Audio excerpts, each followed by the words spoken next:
My husband replaced me with a younger woman on Christmas Eve. I sat on a bench, shivering in the snow. When I saw a barefoot man turning blue, I took off my winter boots and gave them to him. 2 hours later, 17 black SUVs surrounded me.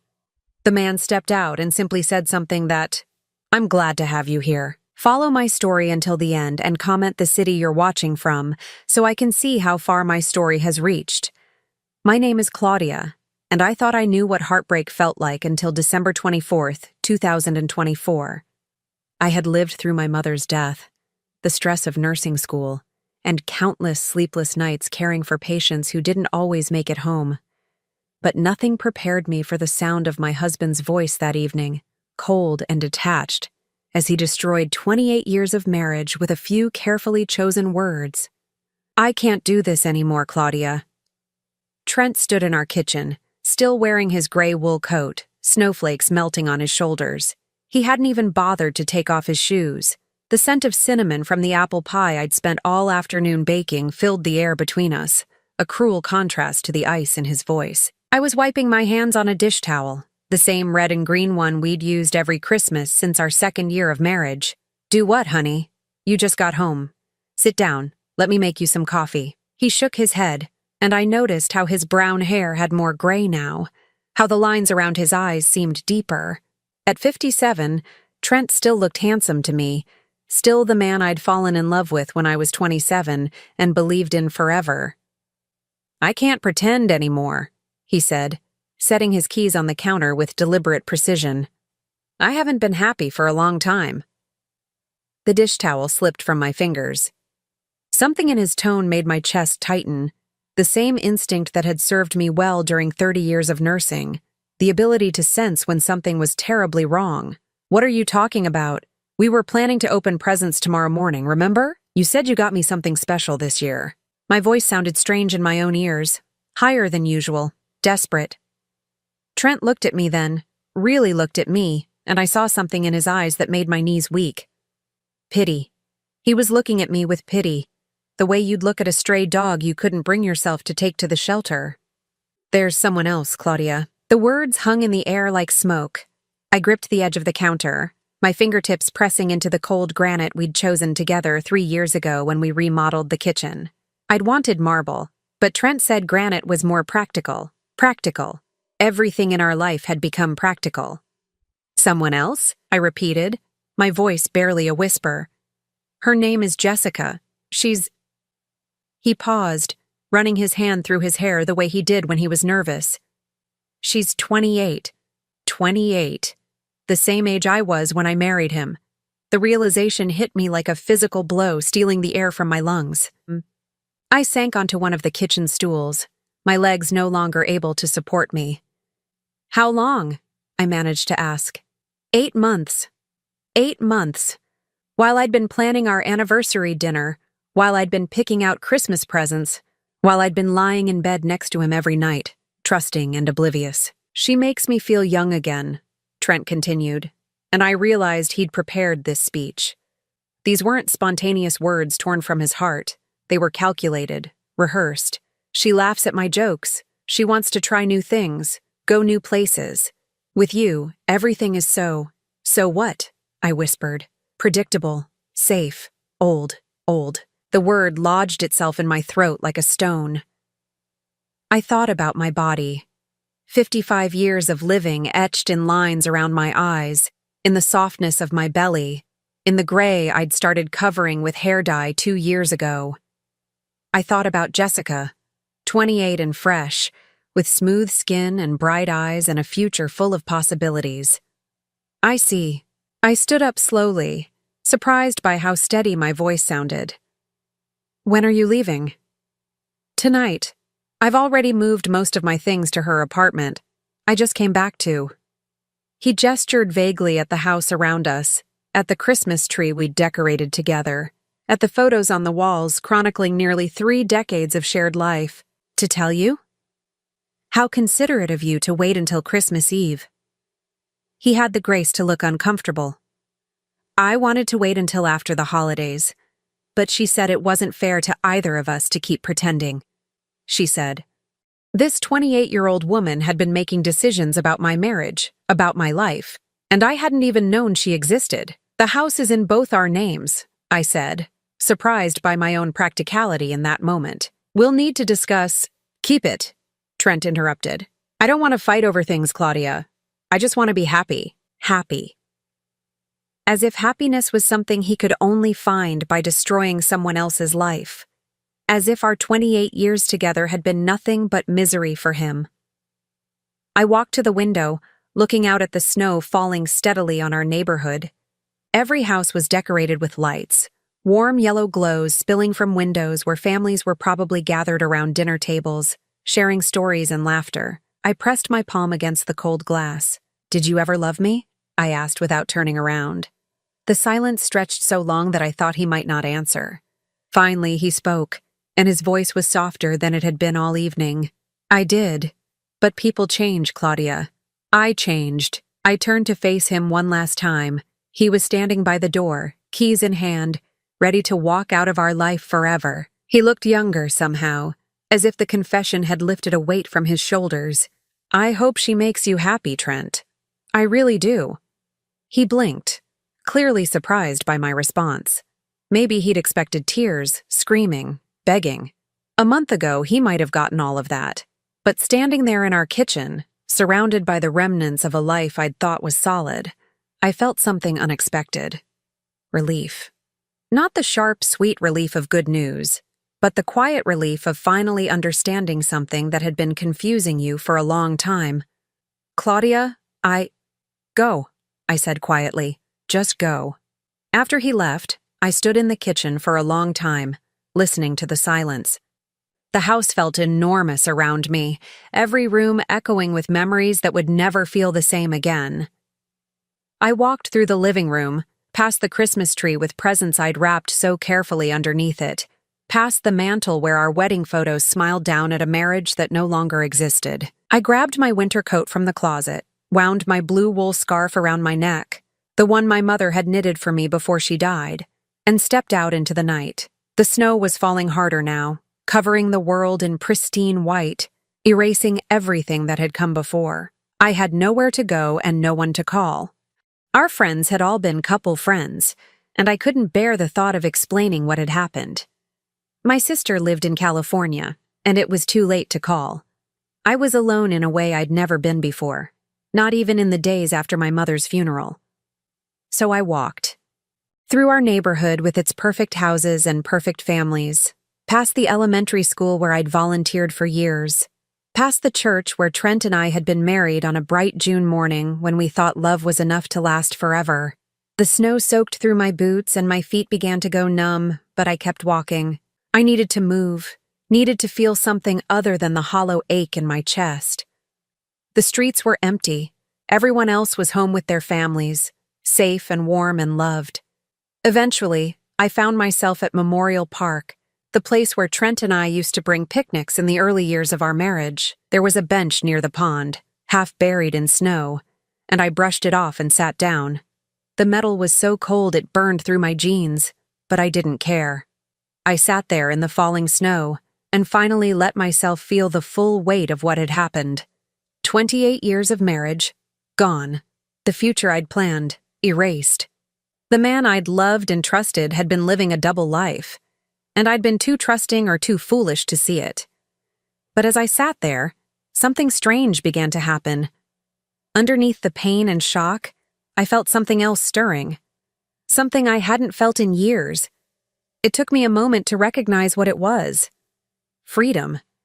For the first time in decades, I had no one to cook dinner for, no one's schedule to coordinate with mine, no one's needs to consider before my own. The thought terrified and exhilarated me in equal measure. The snow continued to fall, and I pulled my scarf tighter around my neck. Somewhere in the distance, church bells chimed midnight. Christmas Day had arrived, and I was spending it alone on a park bench. My marriage over, my future uncertain. And somehow, despite everything, I was still breathing. I must have sat on that bench for over an hour, watching the snow fall and feeling sorry for myself. The cold had seeped through my coat, through my jeans, into my very bones. My fingers were numb despite my gloves, and I could no longer feel my toes in my boots. But I couldn't bring myself to get up, to face the empty house that no longer felt like home. The park was completely deserted. Who else would be crazy enough to be outside in this weather on Christmas morning? The streetlights created small pools of yellow light in the darkness, and beyond them, everything faded into white silence. Even the usual city sounds seemed muffled by the heavy snow. I was just beginning to think I should head back when I heard something that made me lift my head. Footsteps, uneven and shuffling, coming from the direction of the main path. I squinted through the falling snow and saw a figure approaching, moving slowly and carefully. As he got closer, I could see it was a man, probably in his 60s, wearing what looked like several layers of clothing that had seen better days. His hair was gray and unkempt, his beard scraggly, and he walked with the careful gait of someone who wasn't entirely steady on his feet. But what shocked me most was his feet themselves. He was barefoot. In this weather, with snow covering everything and the temperature well below freezing, this man was walking through the park with no shoes or socks. His feet were so red they looked almost purple in the dim light, and he was moving with obvious pain. My nursing instincts kicked in immediately. Frostbite was a real danger in these conditions. This man could lose his toes, or worse, if he didn't get warm soon. I stood up from the bench, my own problems suddenly seeming insignificant. "Sir, are you all right?" He stopped walking and looked at me with surprise, as if he hadn't noticed I was there. His eyes were a startling blue, even in the dim light, and they held an intelligence that seemed at odds with his disheveled appearance. "Just trying to find somewhere warm," he said, and his voice was hoarse, probably from the cold. "Shelters are all full on Christmas Eve. Holiday spirit only goes so far, you know." I looked down at his feet again, wincing at the sight. His toes were white now, which was even more alarming than the red had been. "Your feet? You need medical attention. That looks like frostbite." He glanced down at his feet with a sort of detached interest. "Yeah, lost my shoes a couple days ago. Someone took them while I was sleeping. Funny thing about being homeless, you learn that people will steal anything, even from someone who has nothing." My heart clenched. Here I was, feeling sorry for myself because my husband left me for a younger woman, and this man was literally freezing to death on the streets. I looked at my own feet, warm and dry in my sturdy brown leather boots. They were good boots, waterproof and insulated, bought just last month when Trent complained that my old ones looked shabby. Without thinking, I sat back down on the bench and began untying my laces. "What are you doing?" the man asked, moving closer. "Taking off my boots," I said, pulling off the first one. The cold air hit my sock-covered foot immediately, but I ignored it and started on the second boot. "Lady, you can't give me your shoes. You'll freeze." I looked up at him, both boots now in my hands. "You'll die if you keep walking around barefoot in this weather." "I'll be fine. I have thick socks and I don't have far to go." This was a lie. I had at least a 20-minute walk back to my house, but looking at this man's feet, I knew I couldn't live with myself if I walked away. He stared at me for a long moment, and I could see him struggling with pride and desperation. "I can't take your boots. That's not right." "My name is Claudia," I said, standing up and holding the boots out to him. "And it's Christmas morning. Let me do one good thing today, okay? Please." Something in my voice must have convinced him, because he slowly reached out and took the boots. His hands were shaking, whether from cold or emotion, I couldn't tell. "I'm Marcus," he said quietly, "and thank you. You have no idea what this means." I watched as he sat down on the bench and pulled on my boots. They were a little big on him, but they would work. The relief on his face when his feet were covered and warm was worth every step I'd have to take in the snow. "Are you sure about this?" he asked, standing up and testing the fit. "I mean, really sure? Because once you walk away, I don't think you'll see these boots again." I smiled, and it felt strange because I hadn't smiled in hours. "I'm sure. My mother always told me that when you help someone, you shouldn't expect anything back. That's not helping. That's investing." Marcus looked at me with those sharp blue eyes, and I felt like he was really seeing me. Maybe the first person to really see me in years. "Your mother sounds like a wise woman." She was. She died 5 years ago, but I still hear her voice sometimes, telling me to do the right thing even when it's hard. I wrapped my arms around myself, partly for warmth and partly because talking about my mother always made me feel vulnerable. "What are you doing out here on Christmas morning?" Marcus asked. "If you don't mind me asking, most people are home with their families." I laughed, but there was no humor in it. "My husband left me tonight." "Well, last night now, I guess." For someone younger. "I didn't really have anywhere else to go." Marcus's expression softened. "I'm sorry, that's rough, especially on Christmas." "Could be worse," I said, looking at him. "I could be homeless and barefoot in a snowstorm." He smiled at that, a real smile that transformed his whole face. "You've got a point there. Though heartbreak is its own kind of cold, isn't it?" I nodded, surprised by how accurately he'd described what I was feeling. "It is." We stood there for a moment in comfortable silence, two broken people who'd found each other in the snow. Then Marcus reached into one of his many pockets and pulled out something small and metallic. "I want you to have this," he said, holding out what looked like a simple silver coin. "It's not worth much, but it's all I have to give you."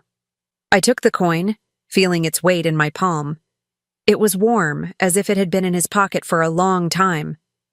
There was an inscription on it, but it was too dark to read. "Thank you," I said, closing my fingers around it. "But you really don't need to give me anything." "Yes, I do," Marcus said firmly. "You gave me something precious when you didn't have to. I need to give you something back, even if it's small." I slipped the coin into my coat pocket, touched by his insistence on reciprocating. "Where will you go now?" "There's an all-night diner about 6 blocks from here. If I can make it that far, I can probably sit there until morning, maybe get some coffee." He looked down at the boots again. "Thanks to you, I actually have a chance of making it." "Be careful," I said, meaning it. "And Marcus, I hope things get better for you." "They already have," he said. "And Claudia, I hope you realize you're worth more than any man who would leave you for someone younger. Sometimes the people who hurt us do us the biggest favor of our lives without meaning to." Before I could respond, he turned and walked away, his footsteps sure and steady now in my boots. I watched until he disappeared into the swirling snow, and then I was alone again. The walk home was brutal. The snow soaked through my socks immediately, and by the time I'd gone 2 blocks, I couldn't feel my feet at all. But somehow, I felt warmer inside than I had all evening. For the first time since Trent had walked out, I'd done something that mattered, something good and pure and right. I kept thinking about what Marcus had said, that sometimes the people who hurt us do us the biggest favor without meaning to. Maybe he was right. Maybe Trent leaving wasn't the end of my life, but the beginning of something new. When I finally made it back to my house, I ran a hot bath and soaked my frozen feet until feeling returned to them. I made myself a cup of tea and sat in my kitchen, still wearing my wet clothes, still processing everything that had happened. The coin Marcus had given me sat on the counter next to my teacup. In the light, I could see the inscription clearly now. It read, "Kindness is the only investment that never fails." I picked it up and turned it over in my fingers, wondering about this strange man who spoke like a philosopher and carried inspirational coins in his pocket. There had been something about him, something that didn't quite fit with his appearance. The way he spoke, the intelligence in his eyes, even his posture when he wasn't struggling with pain from the cold. But then I shook my head. It didn't matter who he was or where he'd come from. What mattered was that I'd helped someone when they needed it, and in return he'd reminded me that I still had value, even if my husband couldn't see it. I finished my tea and finally went to bed, still thinking about blue eyes and silver coins and the strange comfort I'd found in giving away my boots to a stranger. For the first time in hours, I fell asleep easily, and I dreamed of warm feet and kind words, and the possibility that tomorrow might be better than today. I had no idea that in less than 48 hours, my entire life would change in ways I could never have imagined. 2 days had passed since that snowy Christmas morning encounter, and I was beginning to think I'd dreamed the whole thing. The silver coin sat on my nightstand, the only proof that Marcus had been real.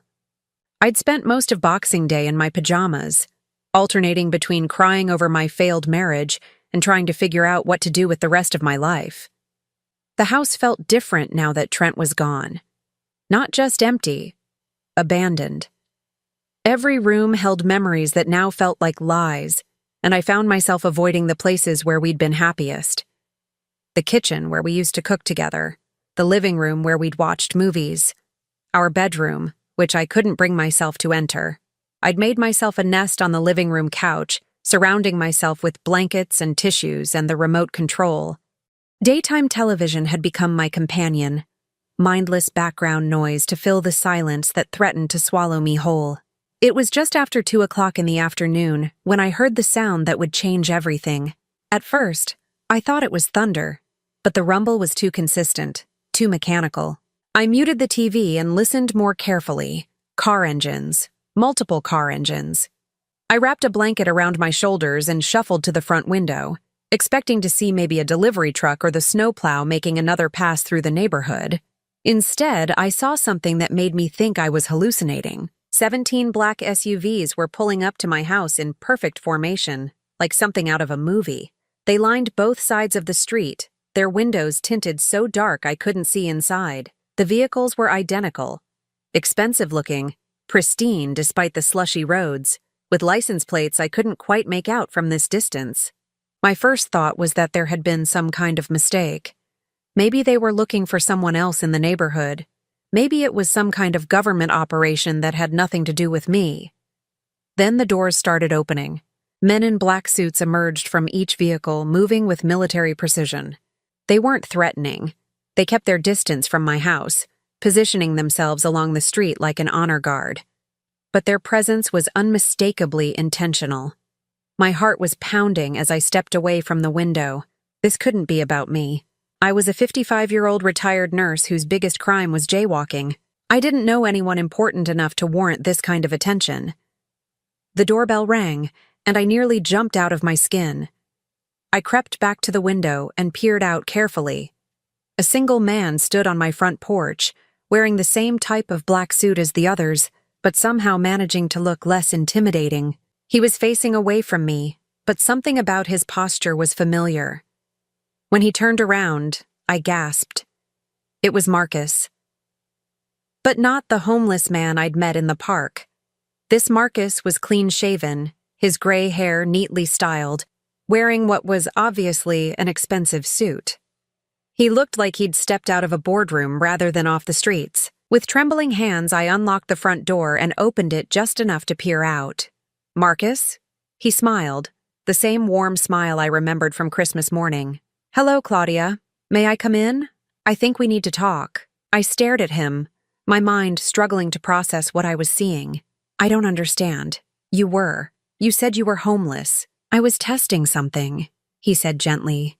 Testing whether there was still genuine kindness in the world, whether there were still people who would help a stranger without expecting anything in return. He gestured toward the street full of SUVs. You passed that test in ways I never expected.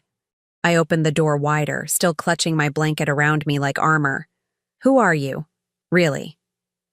My name is Marcus Wellington, he said, stepping inside when I motioned for him to enter. I own Wellington Industries. You might have heard of us. We have interests in technology, real estate, renewable energy, and charitable foundations. Wellington Industries. Even I knew that name.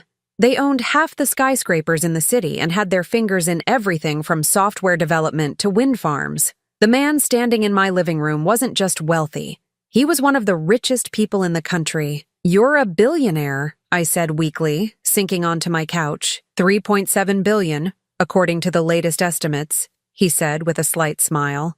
But that's not why I'm here. I stared at him, trying to reconcile this polished businessman with the barefoot man I'd met in the park. I gave you my boots, my $20 boots from Target.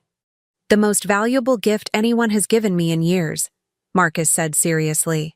He sat down in the chair across from me, leaning forward with his elbows on his knees. Claudia, can I tell you why I was really in that park? I nodded, not trusting my voice. 6 months ago, my wife died. Cancer. We'd been married for 32 years, and she was. She was everything to me. The funeral was a circus. Hundreds of people who barely knew her, all offering condolences while calculating how her death might affect their business relationships with me. His voice grew quieter, more pained. In the weeks after she died, I realized I didn't know who my real friends were anymore. Everyone wanted something from me. Money, connections, favors. I started to wonder if anyone would help Marcus Wellington if he wasn't Marcus Wellington, you know? I was beginning to understand. So you decided to find out. I've been doing this for months, he confirmed. Disguising myself, going to different parts of the city, seeing how people treat someone they think has nothing to offer them. Most people walked past me like I was invisible. Some were actively cruel. A few gave me spare change or pointed me toward a shelter, which was kind, but... He paused. You were the first person who gave me something you actually needed. Something that would cause you real discomfort to lose. They were just boots, I protested weakly. No, they weren't. You were sitting on that bench in the snow, clearly dealing with your own crisis, and you saw someone in worse shape than you and immediately acted to help them. You didn't ask questions, didn't lecture me about how I'd gotten into that situation, didn't make me prove I deserved help. You just saw a need and filled it. I felt tears starting to form in my eyes. I couldn't just let you freeze to death. Most people could have. Most people did. All the times I tried this experiment before. Marcus reached into his jacket pocket and pulled out my brown leather boots. I had these cleaned and waterproofed. I was hoping you'd let me return them. I took the boots, running my fingers over the familiar leather. They looked better than they had when I bought them. You didn't have to do that. Yes, I did. But Claudia, I didn't come here just to return your boots. I came to offer you something. I looked up at him confused. What could you possibly offer me? I mean, thank you for the thought. But I don't need charity. Marcus smiled. I'm not offering charity. I'm offering a job. A job? I laughed, but there was no humor in it. I'm a retired nurse. What could I possibly do for someone like you? The Wellington Foundation is my philanthropic arm. We give away approximately $200 million a year to various causes: homeless shelters, medical research, education programs, disaster relief. Right now, that foundation is run by people with business degrees and financial expertise, but no real understanding of what it means to need help. He leaned back in his chair, studying my face. What I learned about you in those few minutes in the park told me more about your character than most people reveal in years of knowing them. You have something that can't be taught and can't be bought. Genuine compassion paired with the courage to act on it. I stared at him, trying to process what he was saying. You want me to work for your foundation? I want you to help me rebuild it. Make it more than just a tax write-off. Make it something that actually changes lives. His voice grew more passionate as he spoke. I've been thinking about this since Christmas morning. What if we had someone running our charitable giving who understood what it felt like to really need help? Someone who'd spent their career caring for people, not managing portfolios. My mind was reeling. I don't have any experience in philanthropy. I wouldn't know where to start. You'd learn, and you wouldn't be doing it alone. I'd be working alongside you. This project has become personal for me. Marcus paused. The salary would be $120,000 per year, plus full benefits and a housing allowance if you wanted to relocate closer to our main offices. $120,000, more than I'd ever made as a nurse, more than Trent made in sales. Enough to build a new life, to be completely independent. Why me? I asked quietly. You could have anyone. People with degrees from fancy schools, people with experience in this field, because those people would see helping others as their job. For you, it's who you are. Marcus stood up, smoothing down his suit jacket. I'm not expecting an answer today. This is a big decision, and you've been through a lot lately. Take some time to think about it. He reached into his pocket again and pulled out a business card. My personal number is on there. Call me when you're ready to talk, whether that's yes or no. I took the card, my fingers trembling slightly. The paper was heavy, expensive, with raised lettering that spelled out Marcus Wellington, CEO, Wellington Industries. I have one question, I said as he moved toward the door. Anything. That coin you gave me, the one with the inscription about kindness being an investment that never fails. Did you have that made specially for your test? Marcus paused, his hand on the doorknob. When he turned back to me, his eyes were bright with unshed tears. That was my wife's coin. She carried it everywhere, said it reminded her why we were put on this earth. I've been carrying it since she died, and I've never given it to anyone else. He smiled softly. She would have liked you, Claudia. She would have said you were exactly the kind of person the world needs more of. After he left, I sat in my living room for a long time, holding the business card and staring at the empty street where 17 black SUVs had been parked just minutes before. Everything felt surreal, like I'd fallen asleep watching TV and was having the most vivid dream of my life. But the boots sitting beside me were real, and so was the card in my hand. I thought about Marcus's offer, about the possibility of starting over completely. For 28 years, I'd defined myself as Trent's wife. Before that, I'd been a nurse, caring for others but always within the structure someone else had created. Now, I was being offered the chance to build something new, something meaningful, to take everything I'd learned about caring for people and use it on a scale I'd never imagined. The phone rang, startling me out of my thoughts. I looked at the caller ID and saw Trent's name.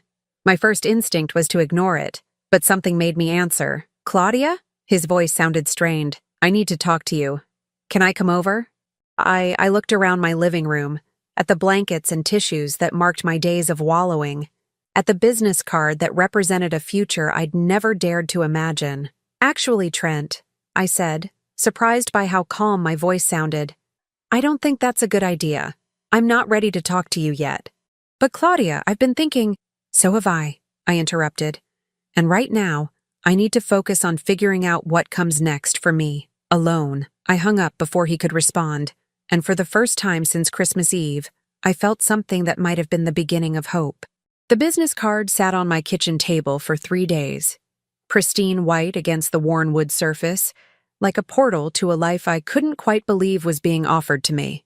I'd picked it up dozens of times, running my fingers over the raised lettering, memorizing Marcus Wellington's phone number without meaning to. $120,000 a year. The number kept echoing in my head. It was more money than I'd ever imagined making. Enough to travel, to buy a new house, to never have to worry about whether I could afford to replace my aging car. But more than the money, it was the possibility of purpose that kept me awake at night. I'd been a nurse for 30 years, and I'd loved it. But I'd always worked within systems created by other people, following protocols written by committees I'd never met. Marcus was offering me the chance to build something from the ground up, to use everything I'd learned about human nature and suffering and healing in ways I'd never considered. But doubt crept in every time I started to get excited about the opportunity.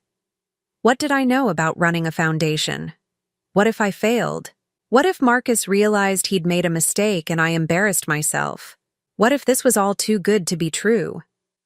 I was wrestling with these thoughts when the doorbell rang on Thursday afternoon.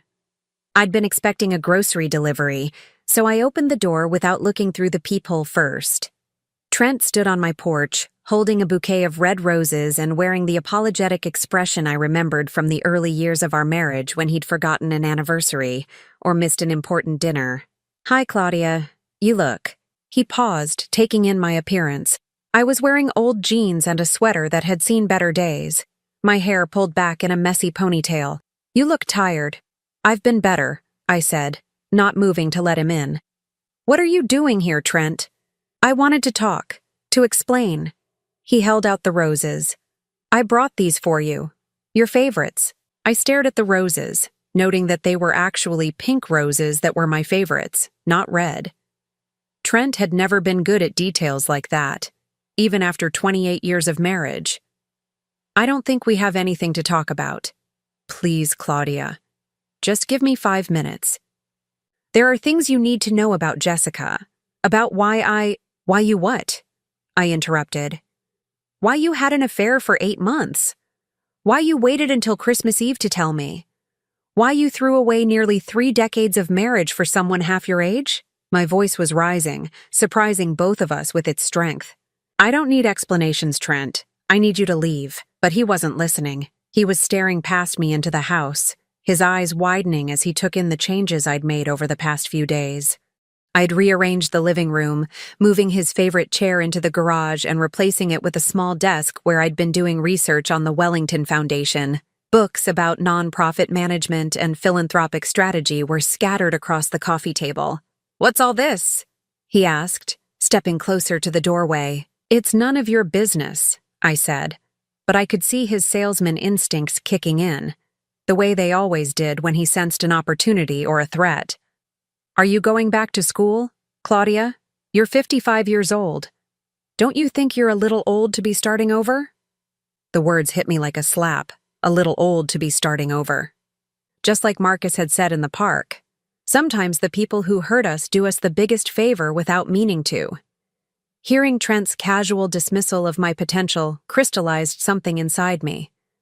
"I think," I said slowly, "that 55 is exactly the right age to stop letting other people tell me what I'm capable of." Trent's expression shifted, becoming more serious. "Look, I know you're angry, and you have every right to be. But Jessica and it's not working out the way I thought it would." I blinked at him, processing what he'd just said. "Are you telling me you want to come back?" "I'm saying I made a mistake, a huge mistake." He ran his hand through his hair, the gesture I'd once found endearing now just seeming tired. "Jessica isn't. She's not what I thought she was. She's demanding, expensive. She expects me to pay for everything. And when I told her I couldn't afford the lifestyle she wanted, she started seeing someone else on the side." I stared at him, feeling something between disbelief and pity. "So you're here because your 28-year-old girlfriend dumped you for someone with more money?" "I'm here because I realized what I had with you, what I gave up." He stepped closer, lowering his voice. "We had something real, Claudia. Something stable. I was an idiot to think the grass was greener somewhere else." "Something stable," I repeated flatly. "Is that what you're calling 28 years of marriage? Something stable? You know what I mean. We were good together. We understood each other. We could be again." I looked at this man I'd loved for so long, really looked at him, and realized I was seeing him clearly for the first time in years. He wasn't offering love or passion or a chance to recapture what we'd lost. He was offering stability, convenience, the comfortable arrangement we'd settled into when we stopped being lovers and became roommates. "Tell me something, Trent," I said. "In all the years we were married, did you ever once tell someone I was remarkable? Did you ever brag about my accomplishments or tell your friends how proud you were of me?" He looked confused by the question. "Of course I was proud of you. You were a good nurse, a good wife." "A good wife," I interrupted. "Not an amazing woman or an incredible person. A good wife. Like I was a household appliance that worked properly." "That's not fair, Claudia. You're twisting my words." "Am I?" I thought about Marcus, about the way he'd looked at me when I offered him my boots. Like he was seeing something extraordinary in an ordinary moment. "When was the last time you saw me as anything other than your wife? When was the last time you were curious about what I thought or dreamed about or wanted for myself?" Trent opened his mouth, then closed it again. We both knew he couldn't answer that question. "I've been offered a job," I said, surprising myself by saying it out loud. "A really important job with a lot of responsibility and a salary that's almost twice what you make." His eyes narrowed. "What kind of job? Does it matter? The point is, someone thinks I'm capable of more than just being a good wife." "Claudia, be realistic. Who's going to hire a 55-year-old nurse for some high-paying executive position? It's probably a scam." There it was again, the casual dismissal, the assumption that I couldn't possibly be worth more than he'd valued me at. But this time, instead of making me feel small, it made me feel powerful. "You know what, Trent? You're right. I am being unrealistic. I'm being unrealistic to think that someone who spent 8 months lying to my face could suddenly develop the capacity to see my worth." I stepped back and started to close the door. "Thanks for the clarity." "Claudia, wait. No, we're done. We've been done since Christmas Eve, but I was too hurt to see it clearly. You did me a favor by leaving, and I'm not going to waste it by taking you back." I closed the door and leaned against it, listening to him call my name a few more times before finally giving up and walking away. Through the front window, I watched him get into his car and drive off, probably heading back to whatever temporary living situation he'd arranged after Jessica kicked him out. For the first time since Christmas Eve, I felt genuinely grateful to him. His casual cruelty, his assumption that I should be thankful for his willingness to settle for me again, had shown me exactly why I needed to take the leap Marcus was offering. I picked up the business card and dialed the number before I could lose my nerve. "Marcus Wellington's office," a professional voice answered. "This is Claudia Hayes. I'd like to speak with Mr. Wellington, please." "One moment." The hold music lasted maybe 10 seconds before Marcus's familiar voice came on the line. "Claudia, I was hoping you'd call." "I've been thinking about your offer," I said, pacing around my kitchen. "And I have some questions. Ask me anything. First, are you sure about this? Because I've spent the last 3 days researching nonprofit management, and I'm starting to realize how much I don't know." Marcus chuckled. "I'm more sure now than I was when I first made the offer. What else? If I take this job and I'm terrible at it, will you fire me? If you take this job and you're terrible at it, I'll get you whatever training and support you need to succeed. But Claudia, I don't think you understand yet what you showed me that night in the park." "What do you mean? Most people with your background would have walked past me. Most people with graduate degrees in nonprofit management would have walked past me. But you saw a need, and you filled it, immediately and completely, without calculating the cost to yourself. That's not a skill you can teach someone. That's character." I felt tears starting to form, but for the first time in days, they weren't tears of sadness. When would you need an answer? When are you ready to give one? I looked around my kitchen, at the house that had been my whole world for so long, at the life I'd built that had been so easily dismantled by someone else's choices. Then I thought about Marcus's wife, carrying that silver coin and believing that kindness was an investment that never failed. "I'm ready now," I said. "Yes, I want to do this." "Are you sure?" I smiled, feeling something like excitement bubbling up inside me for the first time in years. "I'm sure. When do I start?" "How about Monday?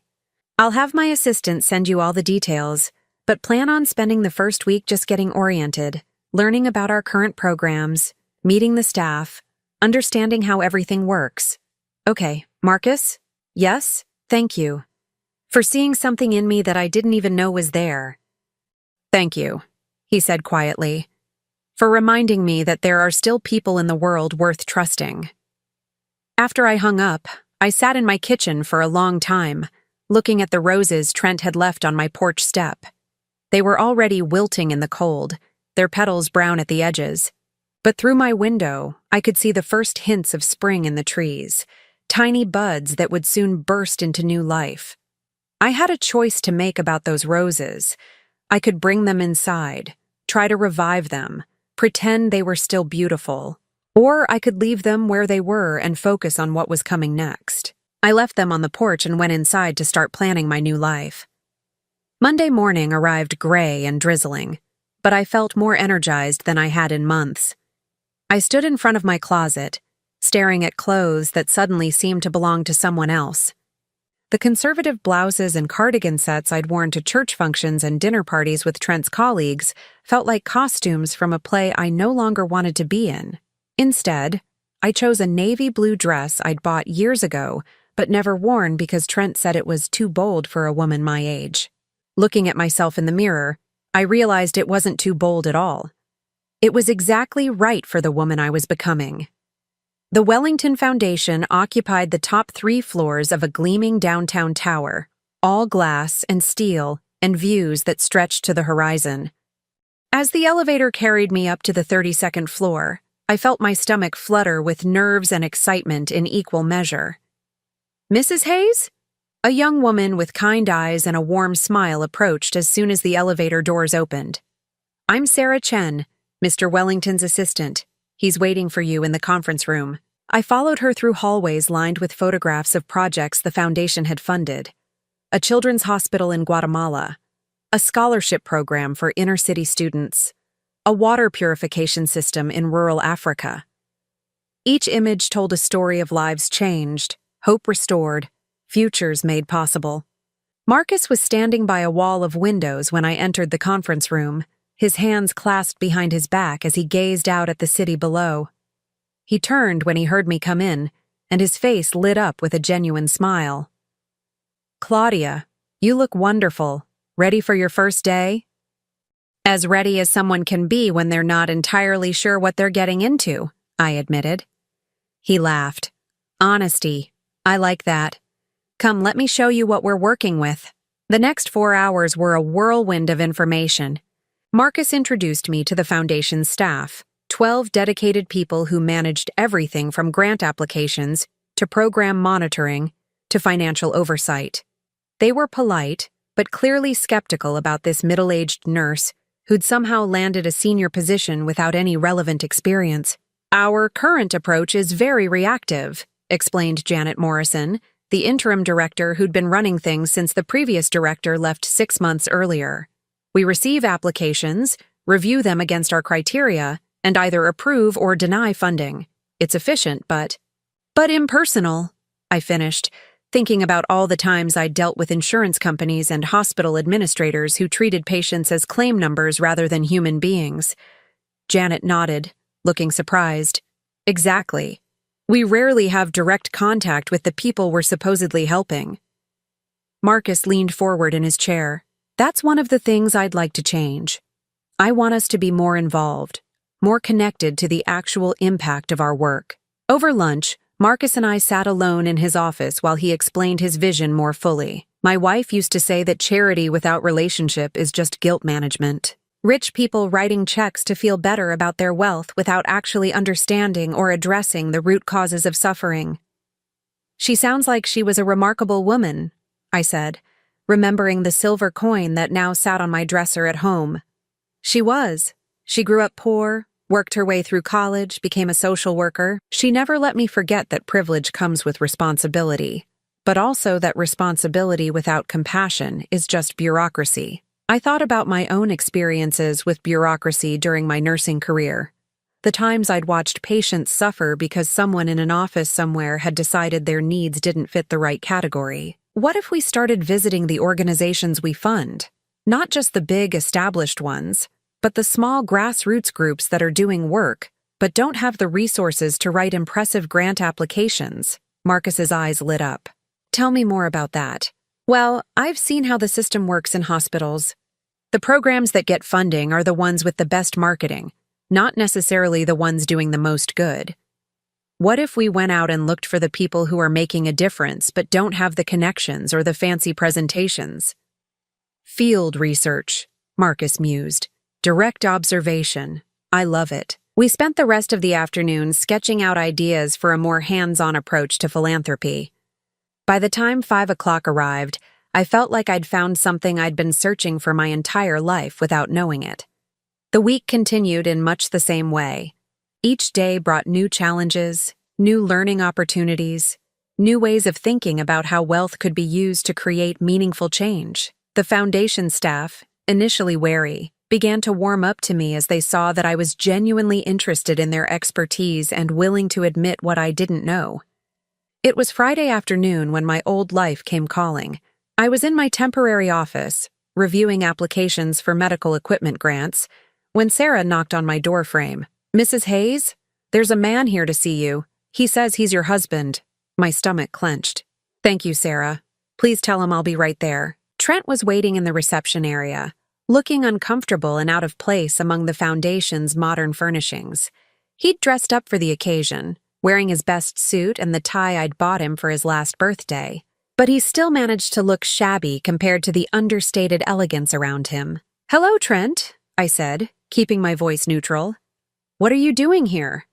"I needed to see where you're working," he said, his eyes darting around the space with barely concealed amazement. "Claudia, this place is incredible. How did you even get a job here?" "I was offered the position," I said simply. "What do you want?" He lowered his voice, glancing around to make sure we weren't being overheard. "I want to talk about us, about our future. We don't have a future, Trent. I thought I made that clear. You're not thinking straight," he said, and I heard the familiar, condescending tone that I'd somehow learned to tolerate over the years. "You're making decisions based on anger and hurt feelings instead of logic." "Am I?" I crossed my arms. "What's the logical thing to do, in your opinion?" "Come home. We can work through this.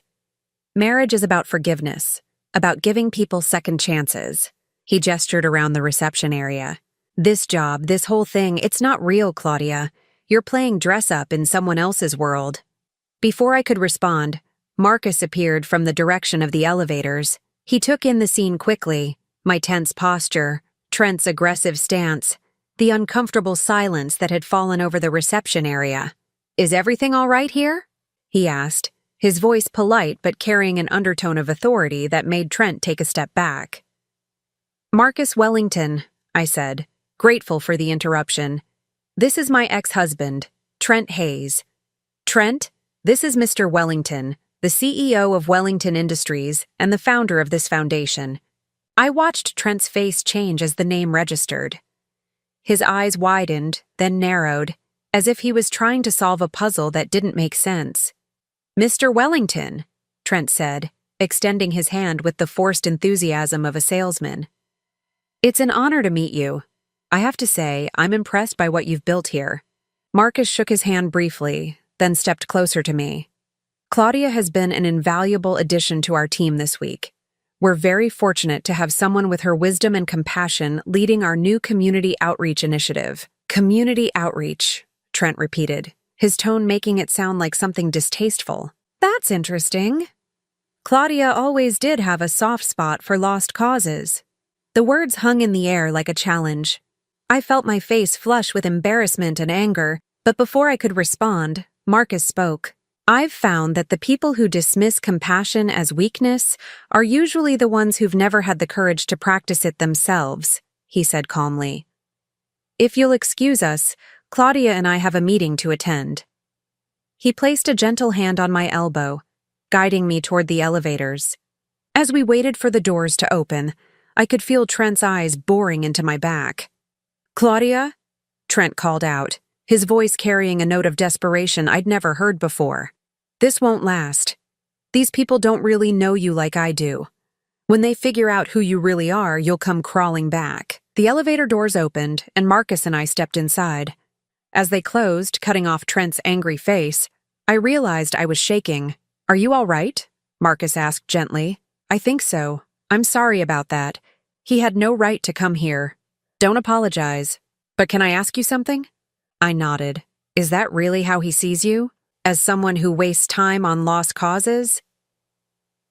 I thought about all the years I'd downplayed my volunteer work, the way I'd learned to make my nursing career sound like a hobby rather than a calling, the countless times I'd apologized for caring too much about people Trent considered unimportant.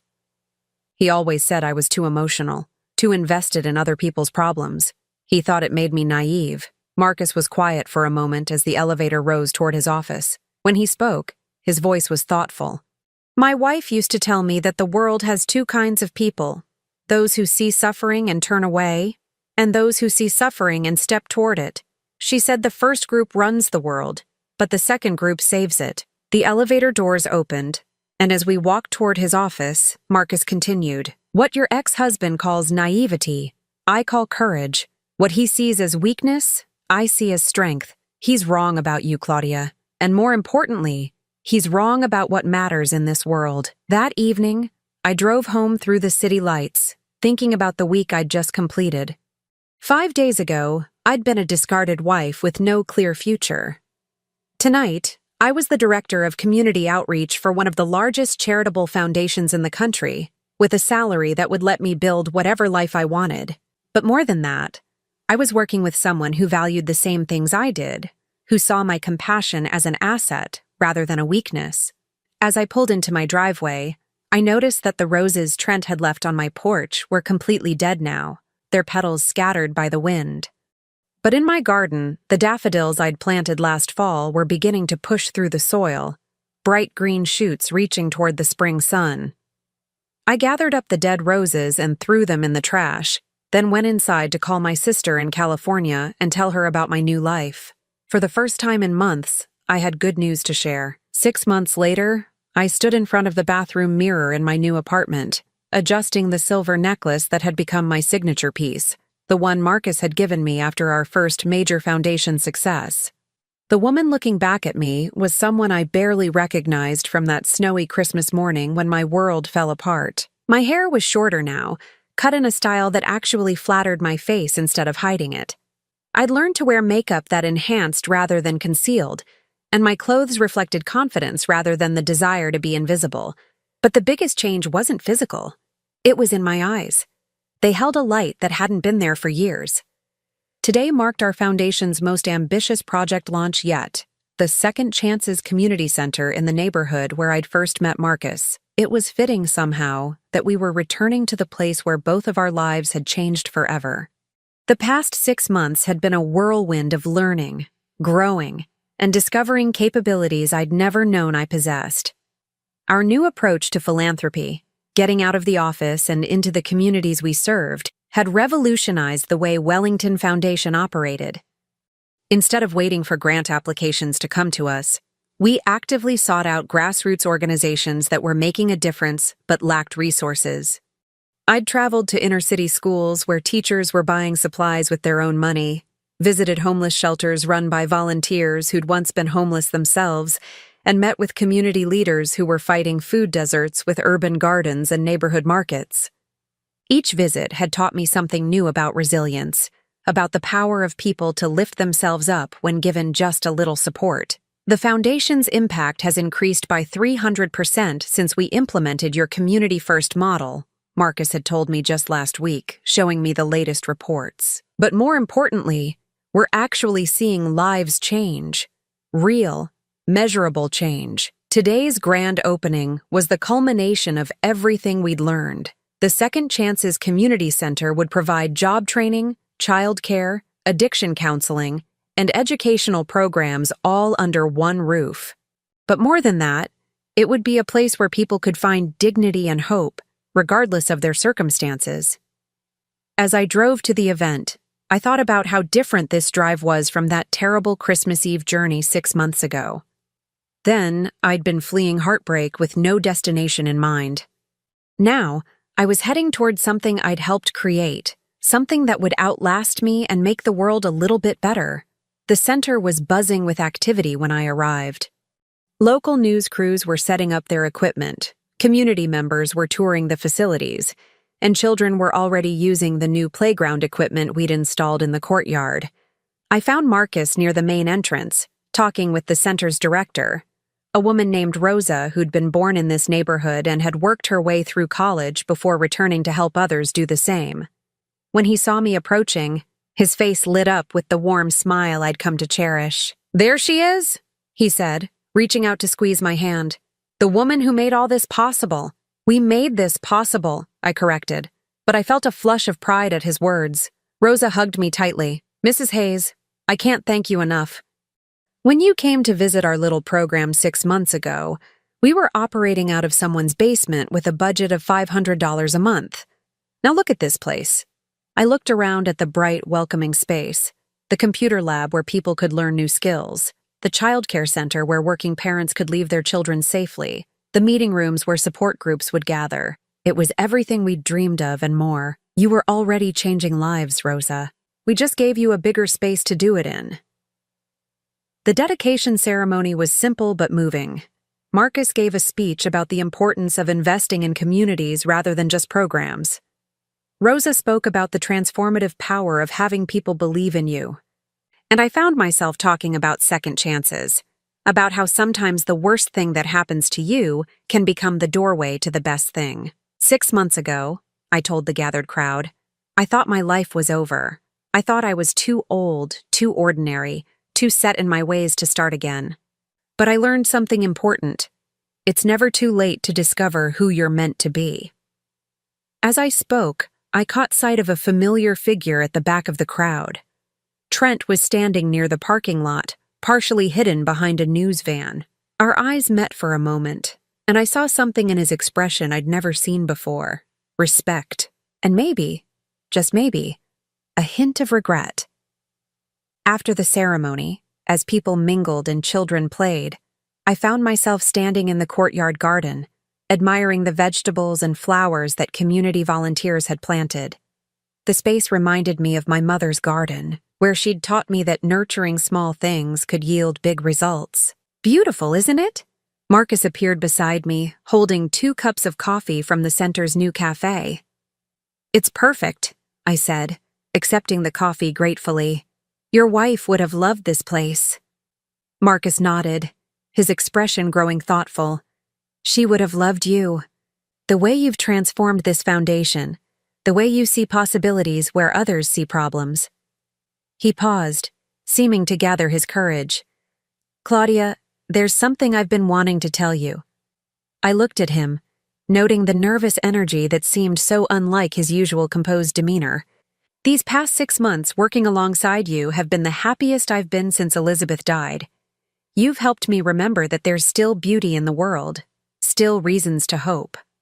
He set down his coffee and turned to face me fully. I know we work together, and I know you're still healing from your divorce, but I have to ask, would you consider having dinner with me tonight? Not as colleagues, but as more? I felt my heart skip a beat. Over the months, I'd noticed the way Marcus looked at me, the way our hands lingered when they touched, the way our conversations had become more personal and intimate, but I'd told myself I was imagining things, that a man like him could never be interested in someone like me. Marcus, I began, but he held up his hand. Before you answer, I want you to know something. That night in the park when you gave me your boots, you saved more than my feet from frostbite. You saved my faith in humanity. You reminded me that there are still people in the world who care more about doing right than doing well. He reached into his jacket pocket and pulled out my old brown boots, the ones he'd had cleaned and returned months ago. I've been carrying these in my car ever since you gave them back to me. They remind me of the moment I met the most extraordinary woman I've ever known. I stared at the boots, remembering that snowy night when I'd felt like my life was ending. How could I have known that in giving away something so simple, I was opening the door to everything I'd never dared to dream of? Yes, I said quietly. Yes? Yes, I'll have dinner with you. Yes, I'd like to see where this leads. I smiled, feeling bold and nervous and hopeful all at once. But Marcus? Anything. I'm keeping the boots this time. They're part of my story now, part of who I've become. He laughed, pulling me into a gentle hug that felt like coming home. I wouldn't have it any other way. As the afternoon faded into evening and the last of the visitors departed, Marcus and I found ourselves alone in the garden, surrounded by the promise of growing things. In the distance, the city lights were beginning to twinkle, but here, in this small oasis, everything felt peaceful and full of possibility. Can I tell you something? I said, leaning against Marcus's shoulder as we sat on a bench overlooking the vegetable plots. Of course. 6 months ago, when Trent left me, I thought I was being thrown away like something that had outlived its usefulness. But I realize now that I wasn't being thrown away. I was being set free. Marcus squeezed my hand. Free to become who you were always meant to be. Free to find someone who sees me the way you do. Someone who values kindness over convenience, compassion over comfort. We sat in comfortable silence for a while, watching the stars appear in the darkening sky. Somewhere in the building behind us, Rosa was turning off lights and locking doors, securing this place we'd built together, this testament to the power of second chances. My mother used to say that gardens teach us about hope, I said eventually. You plant seeds not knowing if they'll grow. You tend them through storms and droughts. And sometimes, if you're patient and faithful, you get to see them bloom. Marcus turned to look at me, his eyes soft in the twilight. Is that what this is? What we're building together? I thought about the foundation we'd transformed, the lives we'd touched, the love that was growing between us like something tender and strong. Yes, I said. I think it is. As we walked back to our cars, Marcus carrying my old boots like precious cargo, I realized that Trent had been wrong about so many things. He'd said this new life wouldn't last, that I'd come crawling back when people figured out who I really was. But they had figured out who I really was, and it turned out to be someone worth investing in, someone worth believing in, someone worth loving. Not the woman who tried to make herself small to fit into someone else's life, but the woman who had the courage to give her boots to a stranger on a snowy night. That woman, it turned out, was exactly who I was meant to be all along. 3 years later, I would stand in the same garden at my wedding reception, surrounded by the community we'd helped nurture and the love we'd grown together. Marcus would joke in his speech that he'd proposed to me twice, once as a homeless man asking for help, and once as himself asking for my heart. Both times he'd say I'd given him exactly what he needed.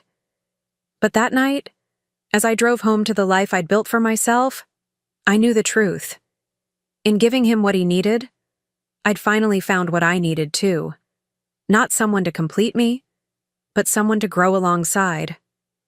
Not someone to take care of me, but someone who treasured the way I took care of others. The silver coin from Marcus's wife still sat on my dresser, its inscription a daily reminder.